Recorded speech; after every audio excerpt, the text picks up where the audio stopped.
So first of all, for you two, Heidi and Alex, as kind of Aussie startups, like, can you talk us through kind of at what point you realized that this was going to, like, your companies were going to be global entities, and sort of how you sort of went about making that decision to expand? Yeah, sure. So we never quite realized the scale that we would reach or have the opportunity to reach, I guess, from the start. We really built Linktree just to solve our own problem. But when we did launch it, we recognized that this would be a tool that would be used probably more outside of Australia than inside of Australia. Certainly our users, or who we had in mind when we were building it, we recognized early that it would be probably more US based, or certainly would require the population to get the scale we needed. So from the very start, we've always charged in USD, never even considered to charge in Australian dollars, always positioned everything as if we were an overseas or a US-based company. Yeah, I think for Luce and I, when we started, you always, heard you've got to have this mentality global from day one. And while I think we had that, we probably only really believed that we were global from day one recently when we looked back on how our pipeline developed. And that was the fact that when we first started, a lot of our inbound, yes, was from Australia, but we were naturally able, or organically able to generate leads from outside markets from day dot. And I think that's part to do with the fact that we had a background in marketing and SEO on our side, but also I guess the product we're selling didn't have limitations from some of those macroeconomic factors that some other people might have to deal with around, going into new markets where legislation might come into play. So our product is very translatable across lots of different markets. And, in terms of the first 10 clients we signed, 8 of them were Australian, but 2 of them were US based. So we were able to close deals without having a physical presence in another market. We may have pretended that we had a physical presence in other markets, but that wasn't necessarily something we were truly focused on or aware of from day dot. But looking back, I think, Mentorloop has been global since day one. And Mac, for you, kind of from your perspective, both working in a organization that has global reach and working with companies that are trying to make that global leap, what's your kind of impression of all this kind of? Yeah, I think, actually points that, like Alex and Heidi said, both resonate. We see kind of 2 things come to mind. Like, one is like timing, like the point of like when people go, and also how you deal with the complexities, basically. And so on the timing side, I think we did a bit of a study in the last year or so about like what we called global natives, but we were finding that actually like companies like multi-years down the track actually grow faster the earlier they're like going global. And so if you go global day one or think about it, you're already in your mind like making choices that I think head you down the path. And so you're in a better position than if you wait 3 years or 4 years or 5 years or whatever it might be. So I think there's almost like an opportunity cost of like not thinking about it or doing it very early. And so then on the complexity side, I think the thing we often see is how do you think about the kind of choices that can actually make it a bit simpler from an infrastructure perspective?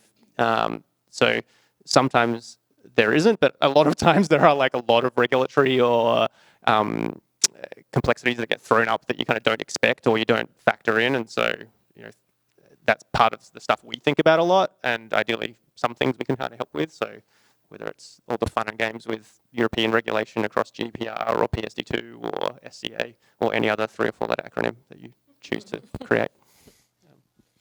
And Vanessa, do you have any kind of words of wisdom to add? Yeah, I think with Myagi, we didn't really have a choice about going global because our customers are predominantly global brands. So if we focused solely on Australia, we wouldn't have a very big target market. And circumstantially, we were fortunate in that one of our co-founders, his wife was American, so that made sense for him to move over there. And then one of our other early joiners was actually from the UK. So we kind of saw it as a real advantage because that meant that we could service our customers in their time zone and have someone on the ground. So yeah, it does help to think globally from day one for sure because the target market just expands substantially. And how important is that point of sort of having somebody on the ground from day one? Like Heidi, you said that you sort of managed to flag that you did. Is that kind of something that becomes more important as you go along? Yeah, for us, I mean, while we're a platform, there is an element of customer service that comes with our product, particularly as we're early on in the journey. We've invested a lot in customer success. They're almost like an extension of our product at this point in time. So service, we want to be close to our customers because we're still learning insights from them, which feeds our product roadmap.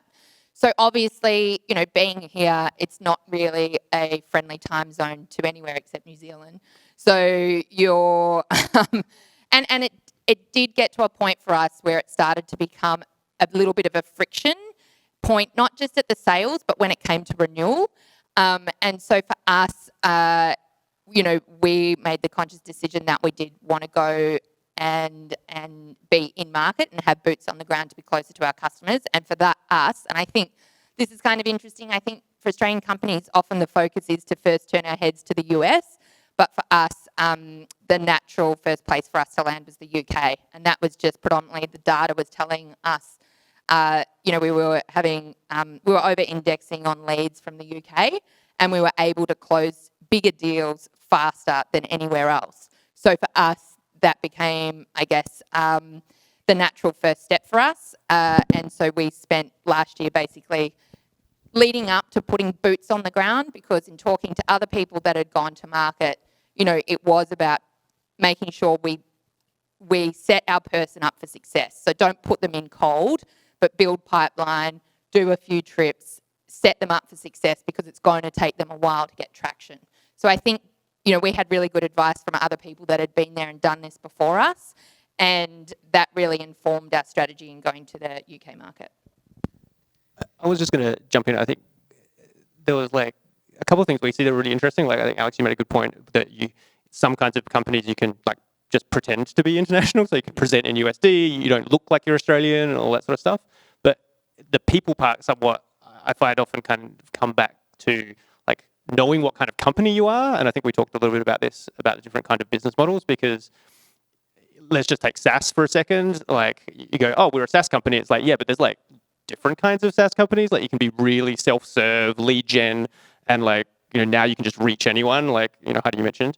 On the other hand, you can be a SaaS company and you're like actually really don't have that many customers, but they pay a lot, and it's like a lot of enterprise sales, and they're going to mean fundamentally different things. I don't know if that, Alex, you're about to say something similar. Or Yeah, like we're super fortunate how we haven't necessarily needed people on the ground. We are very self-service. It is higher volume, lower price point, and we had a lot of organic growth early on, so that we could really just grow global from day one and just be in little old Melbourne.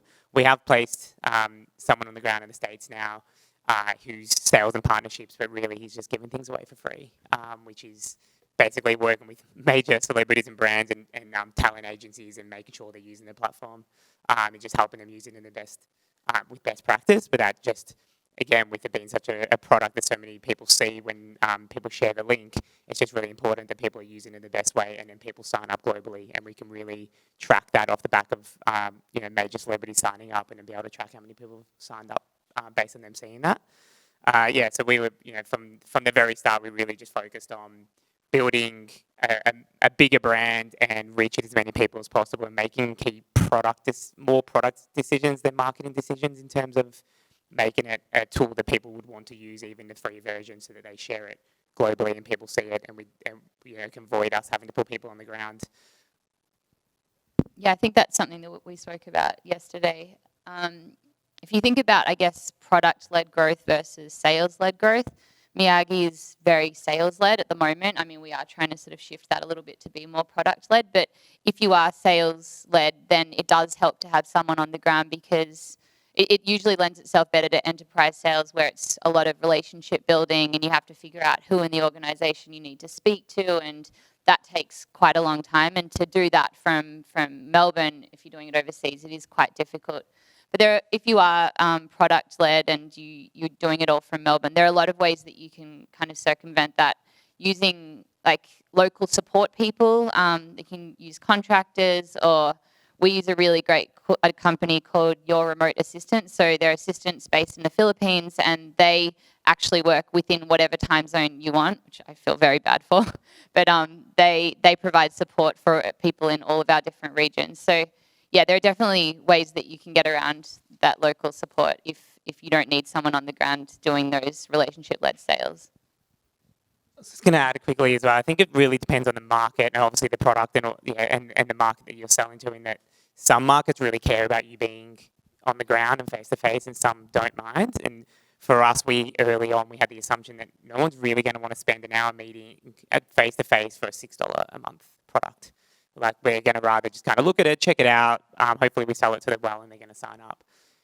But we're wrong with like some of the bigger brands and celebrities and talent, where they will literally have 5 one-hour meetings before they decide to go ahead, because it's not necessarily about the price.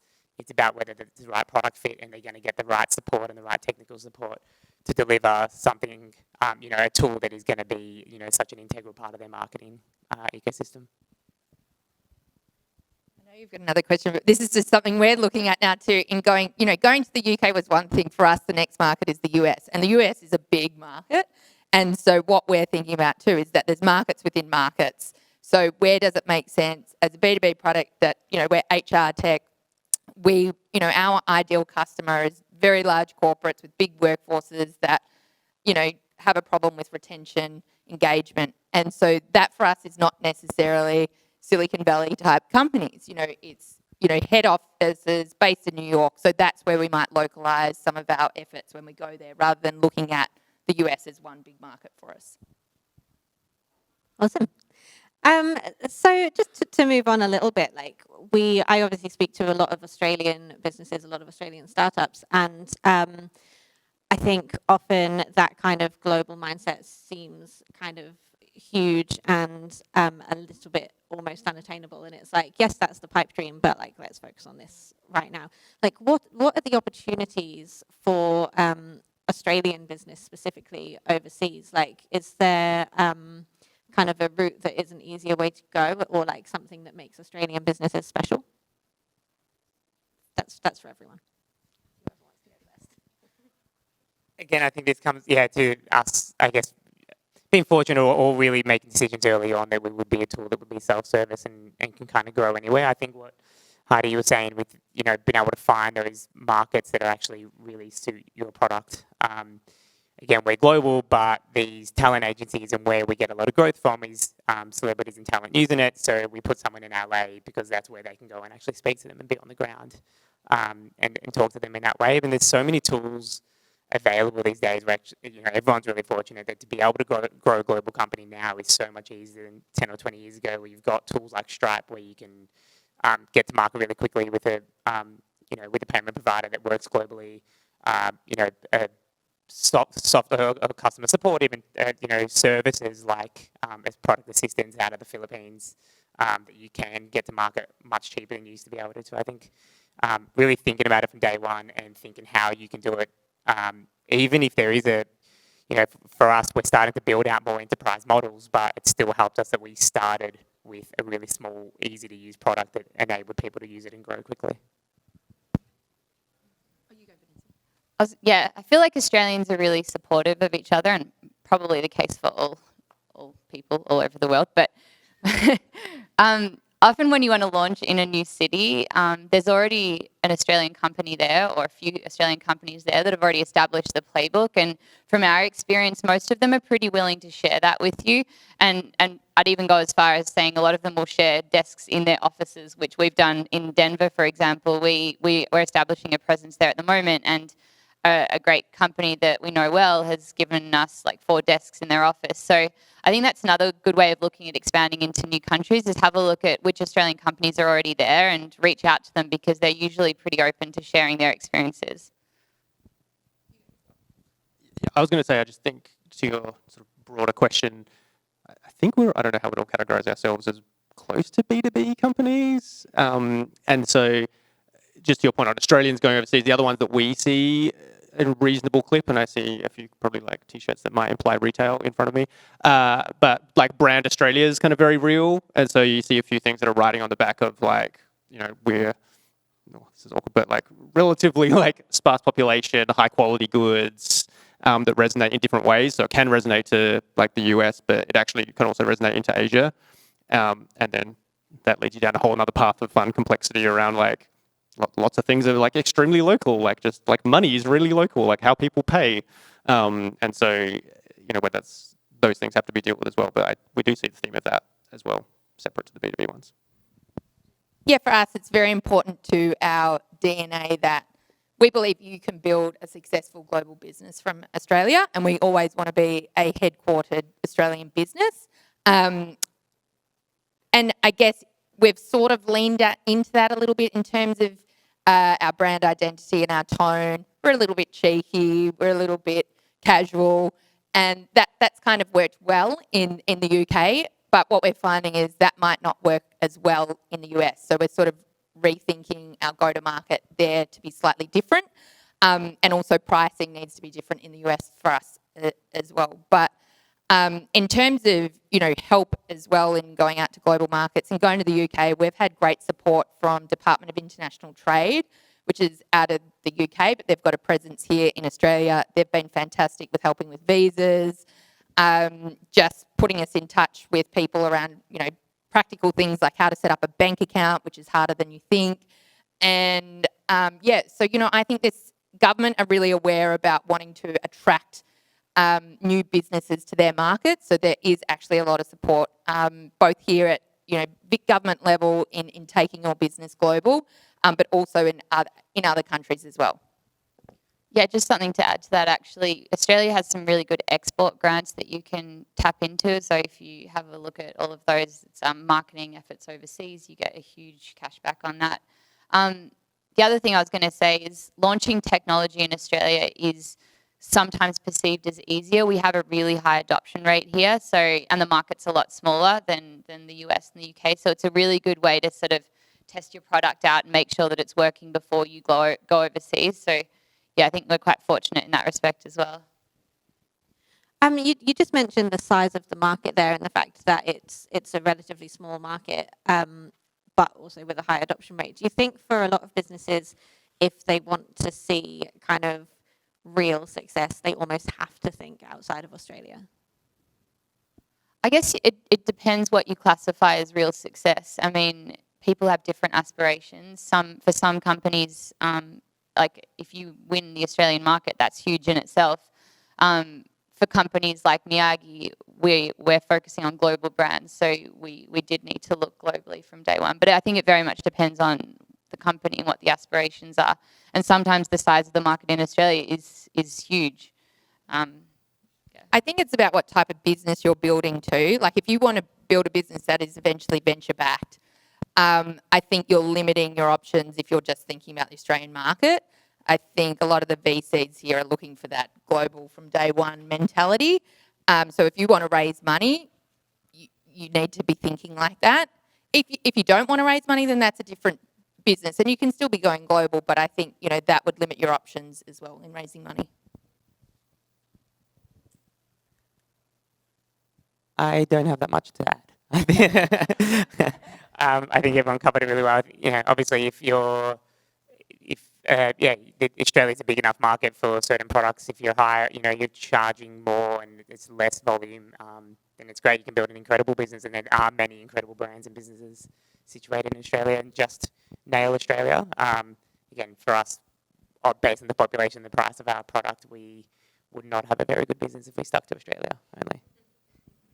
Yeah, agree. I think on Heidi's point, I think it might have been actually Paul, who's probably speaking at the moment from SquarePeg, said some parts of financial services are like almost the only thing they would think about in Australia, and everything else has to be global, which I thought was an interesting characterization that there is something, but not that much that would be in Australia only. So I've got a couple of audience questions here, some of which were questions I was going to ask anyway, so I'm just going to... So for all of you, either speaking from personal experience or not, up to you, but what are some of the biggest challenges and some of the biggest mistakes you've seen when trying to take a business global? Who wants to go for that? when you're looking to hire a team in a new place, I think one of the mistakes people make is not researching local employment laws, and also taking into account the cost of hiring people in some locations. To give you an example, if you hire someone in France, there are lots of great local payroll solutions or global payroll solutions, but there are a ton of add-on costs that often people don't anticipate. So in France, it's I think like 40% add-on costs, and then you have the costs of the global payroll solution. So the person's salary ends up being double. A lot of people start by hiring local contractors and with the goal of moving them to full-time employment, but yeah, not doing that research before you go and hire someone in that location. Also, not understanding the local culture is another one, because what might be an easy sale in one location might be a lot more challenging in another just because of the way that they operate there. If you look at your team specifically, I think one of the big challenges that people face, and we certainly face it at Myagi, is communication within your team. So there's different time zones. There's nothing worse than waking up at 6 a.m. to 200 Slack messages and this whole conversation has taken place. The product's broken, the product's been fixed. We've talked to customers, broken again, and it's the worst start to your day. So establishing rules around that, I think, is really important. And then also just making sure that everyone's kept in the loop. There's nothing worse than if you're a contractor working by yourself from home in another region and you're not being dialed well into meetings. There are all these things that are taking place, like rituals in one office that you're not being included in. So really making sure that everyone all over the world feels like they're one of the team, I think.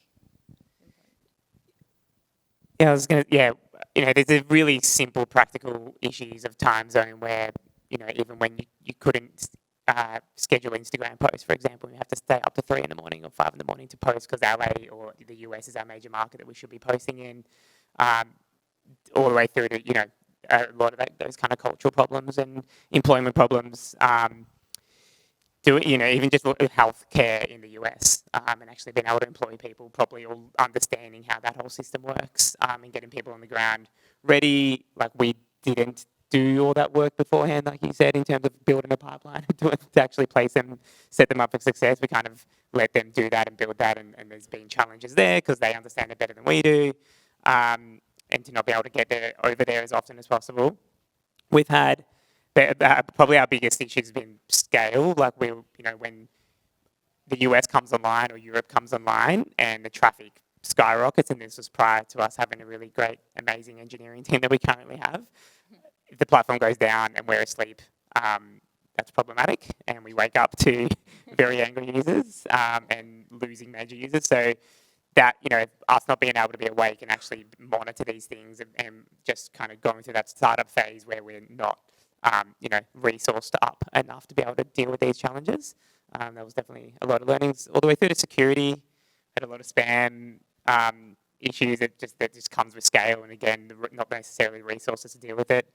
We had ISIS start using the platform, and it blew up on Twitter when we were asleep at 4 a.m. And then waking up to a call from the FBI. So there's like Not a door knock, just a call. It sounds very much like there's kind of cultural considerations to take into account, but also just like real practical, like nitty gritty stuff that like you may not think of first of all. Like, are any of you willing to sort of admit to a terrible mistake you've made? It wasn't. It was more just a total just lack of awareness around how much time it would take. We've never done this before. We don't know what we're doing really, like going to a new market. Lucy and I really underestimated the impact on our time it would have, and I think, something ends up suffering because of that too. It's the opportunity cost. We were spending more time in the UK. We probably took the eyes off the ball in terms of the market here. So, we did feel a dip in sales locally here. But, that's something that you learn from and you're aware of when you do it again.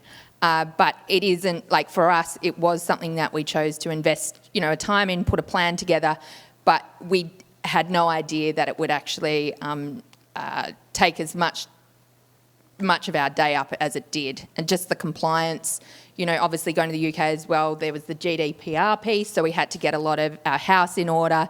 In your point about tools as well, we had to log all the third-party applications. They have to be GDPR compliant, so who you use as well affects you when you're going global. So it was just all of that stuff that you don't start a business to do this sort of stuff, but it has to be done. So that unfun admin side of it, we really underestimated, how much was involved. I mean, I feel like half of what startups do are mistakes. I don't know if I'd point to any colossal one, but I sort of touched on a few of them earlier. I mean, we had a local contractor in Germany, and we were happy just continuing along that route. But what we didn't realise is that there's a time limit on how long you can employ someone as a contractor in Germany before you have to switch them to being a full-time employee. So that was sort of what I was touching on earlier. If anyone's looking to establish a presence in Europe, a really good location is actually the Netherlands. So have a look at that. And also Canada, they both have really good operational setups to support people locally, and it's a lot less expensive than others, so just a tip.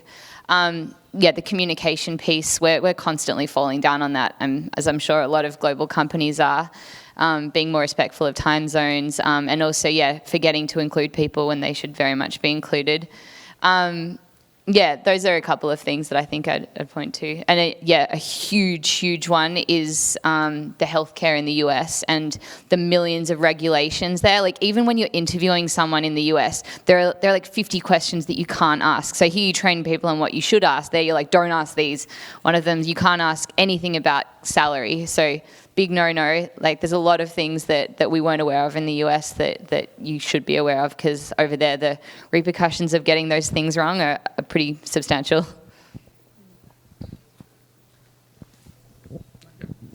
Okay.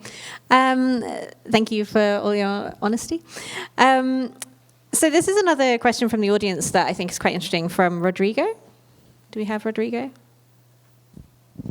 Hello. So we've talked quite a lot about expansion to the UK and the US and places that have kind of a similar culture to Australia. Would you ever consider expanding to like a developing country, or somewhere that's a little, less, I guess, whether it's a bit of a less common route? And for you two, like, what are the kind of implications that come with that? So for us, we've spoken a bit to the UK, but for us locally here, we view this as obviously APAC. And, I guess the Asia markets that are interesting to us are Singapore, but also China. We translated the app into simplified Chinese last year because of a large global client we work with, and that was expected. So that's kind of, in our remit here to be looking at that market. But we see a lot of opportunity coming out of India as well. We've signed a couple of big deals there recently, and it seems to be for us that mentoring is becoming more, there's greater awareness of it in some of these emerging markets as something that they want to offer to their people. So for us, based in Melbourne here, India, Singapore, China are probably the interesting markets for us in terms of targeting large businesses with a large workforce. For us, US was the big one early on. When we look at revenue users of the paid product, they over-index massively. But when we look at them from a free users perspective, they're basically even with a lot of other continents. So we started to analyse that and recognise that a lot of it was around English-speaking language and the need to really localise the platform so that other countries would start paying for the product. Our second fastest scaling nation is Brazil, almost overtaking the US at the moment, and so is Indonesia. Again, another probably mistake I should have mentioned earlier is it's probably not recognising these things earlier. That started happening a while ago, and we didn't necessarily have the right tracking in place to get it to track it quickly enough. And so we're recognising that earlier. They're just obviously much harder markets to enter or to actually go and put people on the ground. We've hired someone, a Brazilian locally now full-time, actually, because it's just such a big market for us, to start localizing the platform, to create content in Portuguese, to translate all our support articles and translate the entire app. So we're starting to see a lot of progress in that way. And especially for emerging markets, we've discovered that they really appreciate you caring about them in that way. If for us, having English and then Portuguese, for Brazilians seeing that and seeing that we actually care about them enough to really put someone on the ground or translate into their language and focus on them, they really appreciate it, and then it builds a lot of brand integrity. Yeah, I think a lot of things we touched on actually apply, but they might magnify. And so the regulatory things may not be as, we have some affinity to Europe, so you'll be, okay, yeah, we get Europe's more highly regulated, but then you look at India and like data locality requirements, there's like very, I don't know if progressive is the right word, but out there on that one. And that happens a lot over Asia. And then all the cultural nuances become like even more extreme almost from like how people want to, interact with you or pay even. And so I think one of the things we think about is a lot of just like how do you actually partner and like be inquisitive and actually work with people on those things, because whether it's like convenience store payments in Japan or bank transfers in Malaysia with FPX, like the variations actually, sometimes people don't even know, because you might go, I'm going to go to the market because it makes a ton of sense. There's like a bunch of great people, but like, there's all these things I didn't realize, and it's not anyone's like fault. It's just actually how do we kind of all work together and figure it all out. So I don't think it's necessarily completely different, but it actually are things you just can't forget from the other places. Yeah, I guess I'd just add that a lot of global companies think about APAC as one giant region, and that includes quite a lot of developing countries. And I know Myagi at the moment, we've got a huge opportunity in agriculture, and the companies in agriculture, they include a lot of developing countries. And one of the things that we found was that was a very hard market to service from Melbourne, because there are so many nuances. Obviously, language is a huge one, but there are so many local nuances that we just couldn't be aware of. So we're actually looking to hire a customer success person that's based either in India or in Thailand, where that opportunity is biggest. So yeah, we would definitely consider expanding to a developing country, because they're huge opportunities, and if you didn't consider them, then I think you'd be missing out on something big. Just quickly as well, it's something I learned is we were kind of relying on the use of Google Translate for a lot of that. And when working with Gabriel, our awesome Portuguese-speaking Brazilian, he's like, yeah, none of this means actually what it should mean. And actually it's kind of awkward, like a lot of the translations are not quite right. So really actually getting it translated properly and not relying on those services as much is something I think we're really starting to focus on. And also those emerging markets, I guess from a revenue perspective, we're recognizing that Brazil and India are not quite buying into the $6 a month thing. They're not seeing the same amount of value when we're looking at wages and salaries versus how much they're spending and seeing value in their products. So we've now got the capability to be able to launch different plans in different markets. So we're just starting to trial a $3 plan with less functionality in those markets, and to see how that goes. Awesome. So, Alex, I know with Linktree, you secured a lot of US customers very quickly, just through kind of word of mouth and a couple of celebrity endorsements and things like that. But I think that's probably a bit of a one-off, like maybe not necessarily a route that's easy to follow. So for yourself and for everybody else, how do you kind of really go about securing those first customers in another market and kind of really get the ball rolling and get the traction going? So for us, like I said earlier, we really recognised early that it would be a global product, but it was also really something we built to solve our own problem. It was, we were getting really tired of having to change the link in our Instagram bio every time we were changing or sharing a post. We were working in an agency at the time that specialised in music and entertainment, looking after lots of festivals and bigger artists, and saw that need, solved our own problem, but almost straight away, there was 5, 10, 15 users signing up a day. and realizing that this was a bigger problem that other people needed solved as well. So we really just focused on the product. For us, we were very fortunate. Well, we got someone else put us on Product Hunt. Again, that was 2 a.m, the night before my sister's wedding.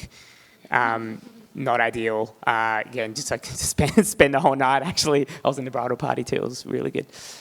So actually get online and really just like nurturing that, learning from people, understanding what they actually want out of the product. That was a really amazing kind of supportive community that had lots of great things to say and a lot of constructive criticism that we got to work on. And then through 2017, we had a really, we were quite fortunate to have heaps of user-generated content. There was, I mean, if you look on YouTube for Linktree now, it's over 100,000 videos. People literally just explaining how to use Linktree. So we're fortunate with that, but we also did a lot of work to nurture that, stay out of its way. We didn't put out a lot of our own videos or a lot of our own content. We wanted users to tell the story for themselves, and that really worked well. And it was really as that started to die off that we now started to actually put our own content out and start to try and drive that conversation more. So it's really about, I think, seeing what you've got and seeing what users are doing and actually trying to develop off the back of that. That was our strategy. Alicia Keys signed up because her team saw it on Product Hunt, and our strategy with that was basically as soon as we saw a user like that sign up, we'd reach out to them generally as an agency or some kind of marketing professional looking after, or a marketing agency looking after those kind of talent, and just doing everything we need to for them. Free, custom features, custom themes, free everything if they go ahead and sign up the rest of their roster. And that's generally what a lot of them do. So Alicia Keys' management then went and signed up Eminem, Pearl Jam, The Killers, and it grew from there. And the same happened with when Jamie Oliver signed up. We generally see like heaps of emerging chefs sign up as soon as Jamie Oliver signed up. Same with when Tony Robbins signed up. We see heaps of like emerging business and speakers sign up. So we can really track these verticals and just do whatever we can to make sure that any peers or other people on the roster that share that kind of platform with this talent, we try and make sure they all sign up as well. So that's what Jeremy in our LA office is focused on, just really driving that. So we saw that early on and just and pushed that as hard as we could. I don't really know how to follow it. We definitely didn't have Alicia Keys paving our way. We were fortunate enough to have intros from our existing customers, and as I mentioned, a lot of our customers are global brands, so they all talk, and if they're using Myagi in one location, it's easier to get an introduction into another location. And one of the benefits of our platform is that it enables brands to train sales associates all over the world from one platform, so that made it easier. But there are other ways to, if you are sort of going cold into a new location, I mean, you can just go back to old-fashioned research, literally just hunting down the customers that you want to target, finding out who to speak to, make LinkedIn your best friend, so you can get in touch with the right person. There are often people, I don't know, they probably call themselves all different things in different locations, but introducers, and they will actually charge you to introduce you to the right people in key organizations, so you can get in touch with them. That's if your product is quite sales driven, then it often does help to have someone on the ground that has existing relationships, so you can tap into them. We actually recently tried cold calling, which was really successful. All of us started it, but we all gave it a go. Like literally everyone. I was cold calling, engineers were cold calling, and we got so many opportunities that came out of that. Just being a bit creative as well about how you approach new markets. And I don't think there is a one size fits all or a secret. Just do your research, have a look at the data, find out where you should be targeting. One little hack we looked at is like other similar companies to us. So like CultureAmp, HR Tech, we looked at who were the logos on their website. Those customers have got a propensity to buy HR Tech software. Let's go and hit some of them up. They buy from Australian companies as well. So just those sort of signals helped us narrow our outreach down when we were going to new markets as well.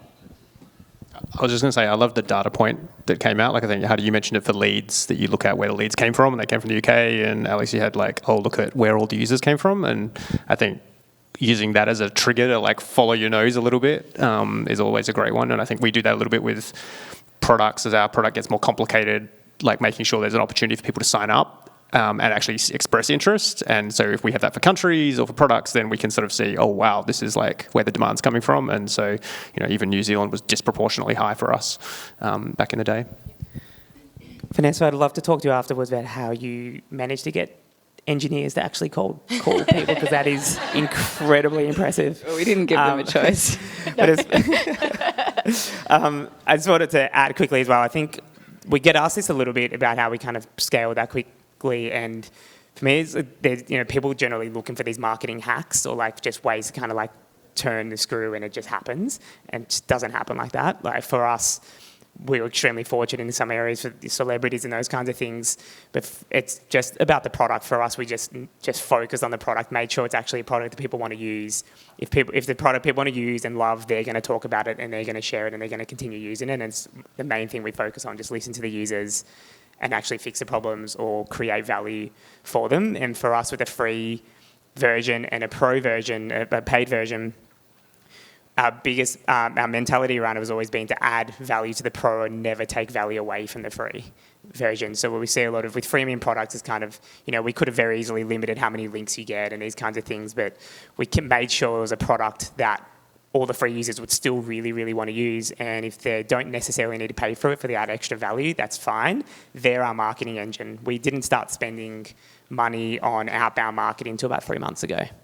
So it was really organic because we had a product that people actually really wanted to share and a product that people wanted to use, and therefore, and it's a naturally sharing product. They're going to put it in their Instagram bios and their LinkedIn and their Twitters and their Twitch, and people see it. So that was how we really focused on that.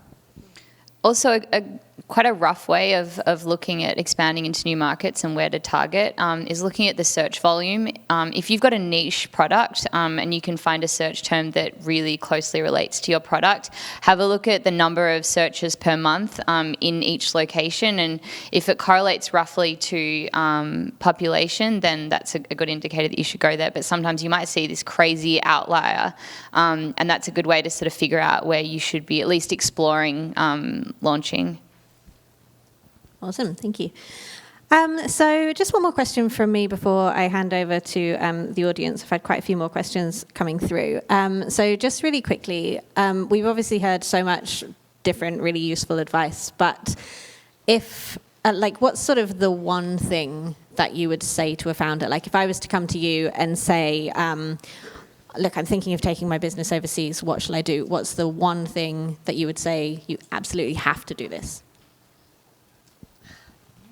For us, as a B2B SaaS product, it was actually physically go to the market and see it yourself as the founder.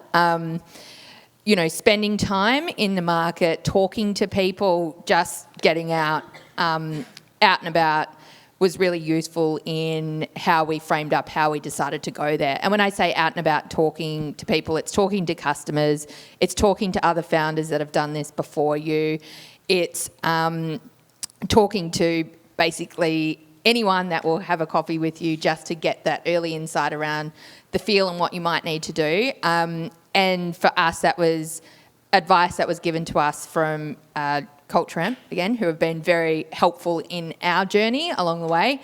But I think, someone mentioned it before, that, in the startup community, it's founders helping founders. So I think, have a conversation with somebody else that has done what you want to do. You'll get the best gems of advice from that conversation.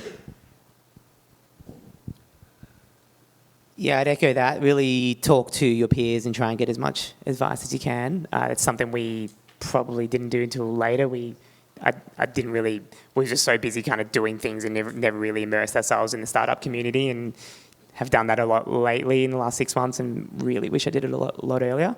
I would say in terms of what worked for us is and what you should really do is like focus on a vertical and a niche and really go hard at that. So it might be to really nail one market and don't try and do heaps at once. Or for us, the product suits so many verticals and so many use cases and user groups that for us to actually work out how we market to each individual user group is going to take us forever, and we don't have the resources for it. So for us, we just really focused on music. It was an area we knew from what we did before Linktree. We could just really hone in on that and make sure it's the absolute best product for musicians and artists and managers to use, and then from there grow. So focus in that way. And then also, as a founder, hustle as hard as you can and do as much as you need to, especially in the, having to stay up late for those time zones and do those things, but also look after yourself and recognize the symptoms of being stressed or burnout and those kinds of things, and go do what you need to do to keep healthy. Yeah, I think it sort of combines both of what you guys have just said, is do your research before you invest resources in expanding into a new location.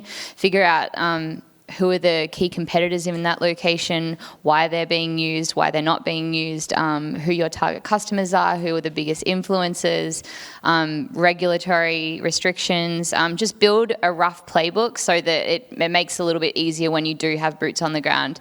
And then when you do have boots on the ground, or go and explore, as Heidi was saying, I think that's really, really important. Like, you can very easily make assumptions about the way that a new market operates, but until you actually go and immerse yourself in it, then it's really hard to actually know.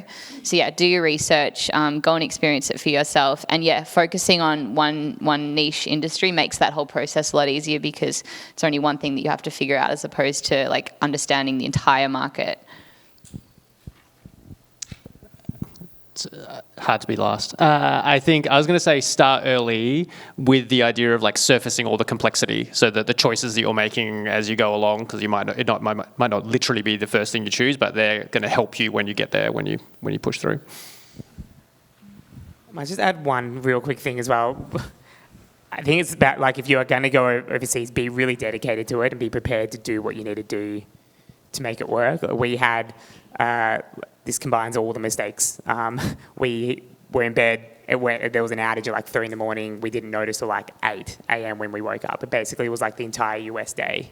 We were out, and I woke up to an email from Alicia's Keys management saying we're going to have to pull this off all of our rosters, about 30 major artists, because of this has happened. And I wrote back pleading, basically just I will fly over there, I will do all these things for you, we will A, B, C, these are all the things we're doing, put engineers on the ground, everything, and they came around and kept it on, and that's proved to be amazing for us. But I think it was really showing them that willingness that yes, we're in Australia, but these are all the things we can do for you, even though you're all the way over there.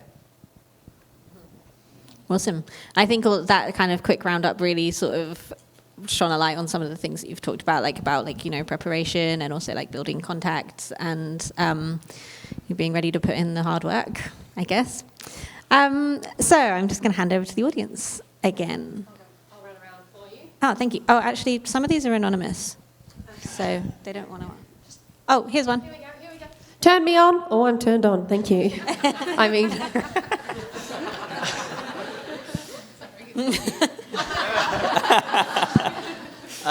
This one is for Heidi, and I'm putting you on the spot a little bit here.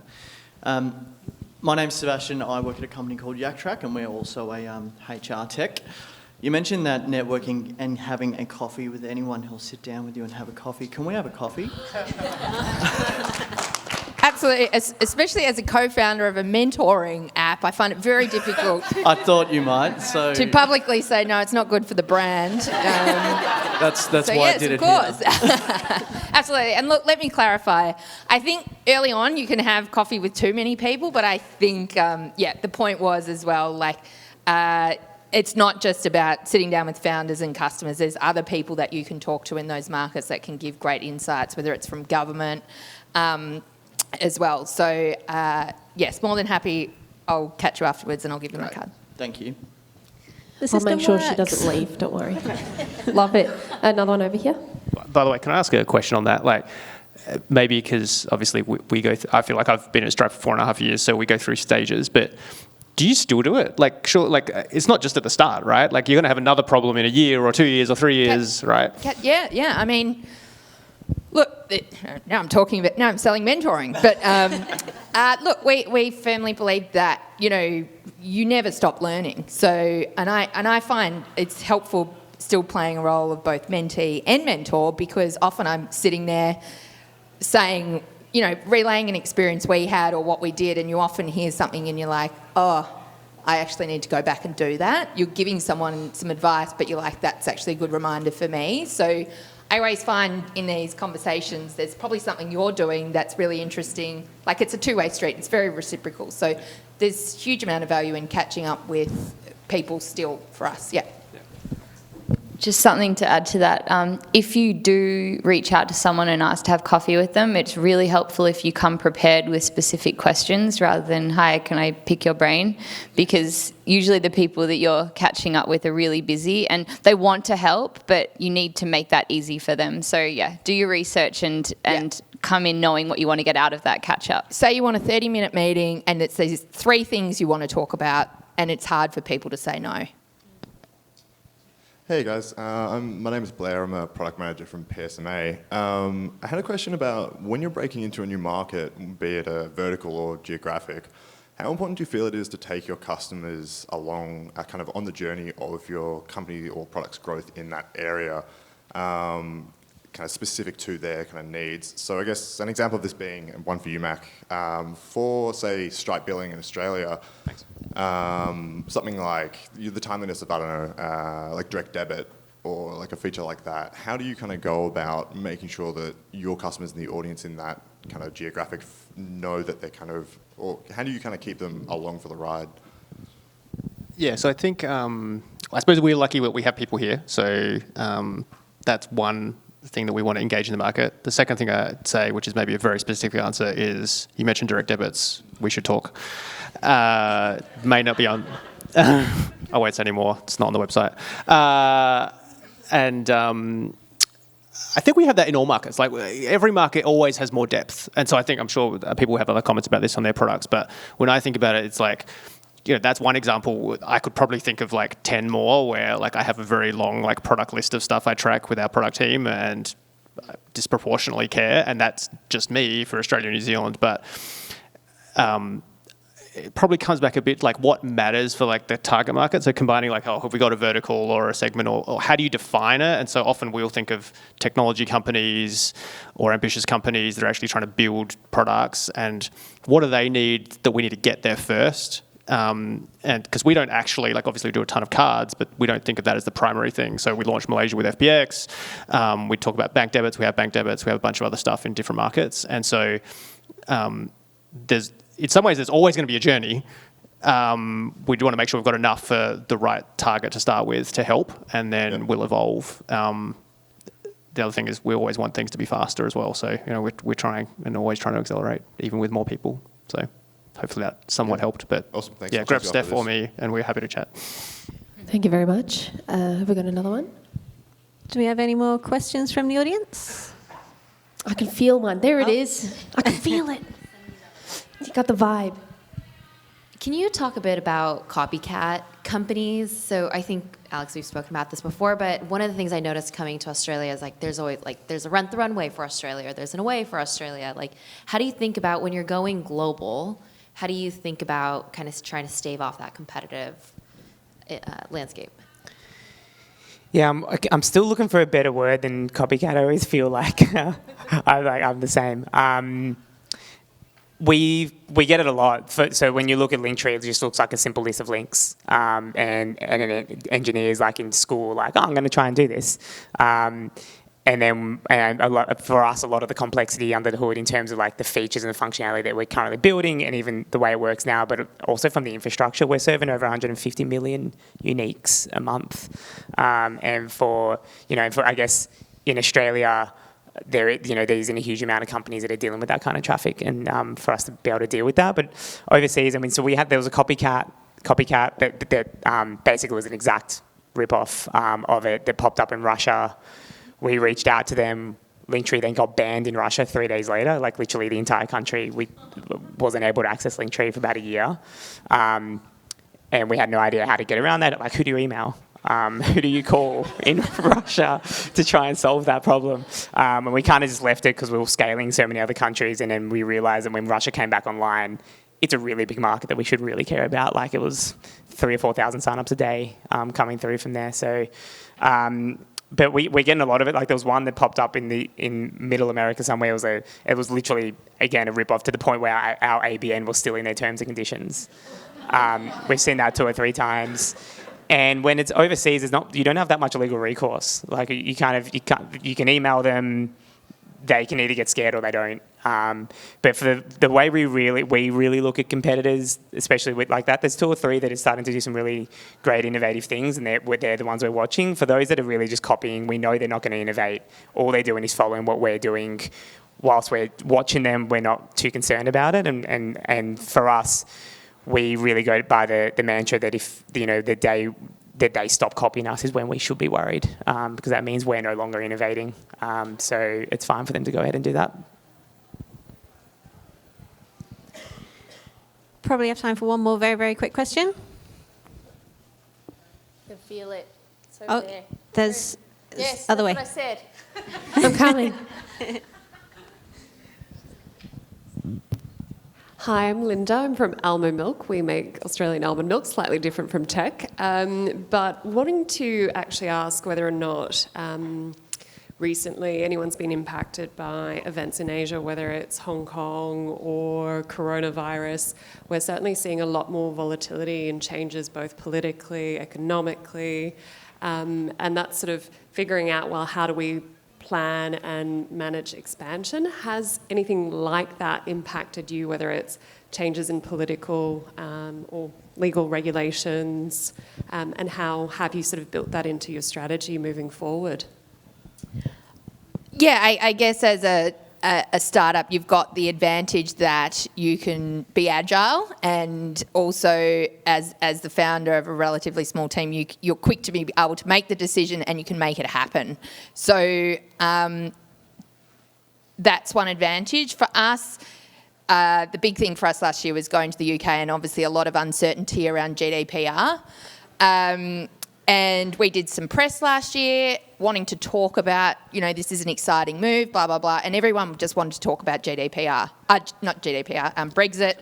And we were like, that's going to happen. We can't influence that. At the end of the day, whether it happens or not, it's still going to be a great market for us to go in because, business as usual is still happening. The sun's going to come up tomorrow. But we found that with that, it was something we had to learn about how to navigate, both in terms of, I guess, the public perception of these things that are happening and how you're going to deal with it, like having a response to that. But we're still just at, I guess, that mindset that things at a macro level are always going to happen. If you can survive the storm, then you're building a better business. And I know that doesn't talk specifically to those things, but I guess that's the mentality you've got to have, because it's always going to have things that are happening out of your control, and you've just got to be able to build a business that is able to weather the storm. I think I was going to add on Brexit as well, which is almost when we think about regulatory things which we're trying to actually cover, we were very conscious of okay, how does that impact what we're doing so it does not impact people that use us? So we think of it in that lens, and I think there's that secondary point, which I think you said, which is right, which is like some things will just happen. So coronavirus, yes, is that going to impact people in areas that are close to it? Like, yes.